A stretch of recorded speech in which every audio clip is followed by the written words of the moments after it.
ও মা, বলো রান্নাঘরে কি করছো দুপুর বেলায়? এই যে দুপুরে রান্না। কি রান্না করছো একবার দেখাও দেখি। এটা হচ্ছে চিলি কাছে চিকেন। আনো। এটা চিলি চিকেন তুই এটা বানিয়েছিস? Dry chilli chicken. হুম। এটা ভাইরা আর আমার জন্য ড্রাই চিলি চিকেন। ওদের দুজনের জন্য, ওটা তো আমরা হ্যাঁ খাই না তো খালি। হ্যাঁ, আর ওটা এটা হচ্ছে, এটা হচ্ছে কি বলো? এটা egg chicken fried rice. Chicken fried rice. এটাও তো তুই বানিয়েছিস, সেটা তো আমরা দুজনেই খাবি। হ্যাঁ, তুই আর দাঁড়াও ভাই দাঁড়াও, খাবি। একটু একটু হাতে হাতে নেড়ে দেখাও কেমন হয়েছে, ঝরঝরা। নাড়ো। চিকেনগুলো সব নিচে পড়ে গেছে, চিকেন হুম। ডিম। আর উপর দিয়ে গার্নিশিং এর জন্য আমি একটুখানি পেঁয়াজ পাতা দিয়েছি। আর কি রান্না হয়েছে তাড়াতাড়ি বলো। আর রান্না হয়েছে তাজা মাছের ঝোল।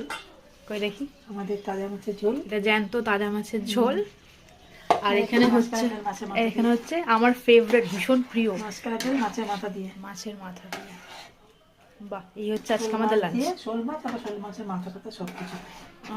ঠিক আছে।